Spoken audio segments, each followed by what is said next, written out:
every name implies an attribute. So we don't think of names without attributes. But not every attribute has a name. It implies a name, but in some cases Allah has not taken that name. For example, Allah refers to Himself as disliking, being angry with certain people. But He doesn't call Himself the angry one, Al-Ghadib. He never used this term. He deliberately didn't use it.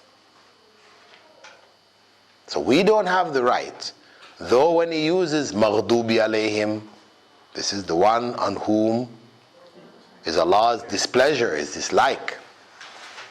Although He has used this term, Ghadib Allahu alayhim, Allah was angry with them, He did not describe Himself as being the angry one, Al-Ghadib. We'll be looking at, when we go in future subjects in Tawheed, because this is just basically an introduction, we'll be going, and scholars have actually looked into this and analyzed, why is it Allah didn't use these and He used those? Because some of it can be deduced.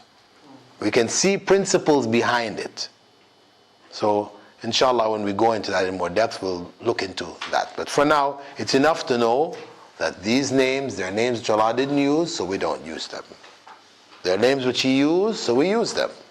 Every name He used implies an attribute. We understand it in the attribute. And He has used these attributes for a reason.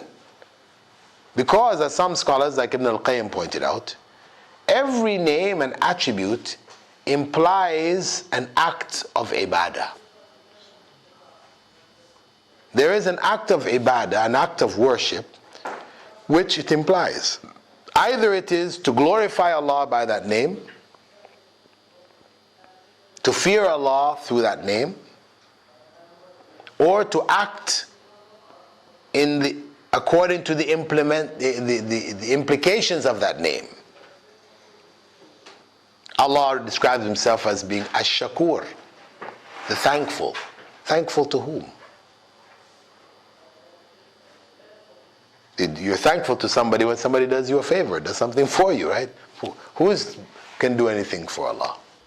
Nobody. Now, in terms of Allah, obviously the thankfulness has other implications beyond what we normally would understand for thankfulness. But for ourselves, it does tell us we should be thankful. And the Prophet ﷺ reiterated that by saying, whoever doesn't thank people doesn't thank Allah. Man lam yashkurin nas lam yashkurillah. So the Prophet ﷺ has added that further clarification that thanking people is an obligation on us. Going back to that name. And Allah describing those who are ungrateful, unthankful as being disbelievers. He uses the term kafir, kufr, for those who don't express gratitude to Allah. It's not used for those who don't express gratitude to people, but in terms of gratitude to Allah, it is used.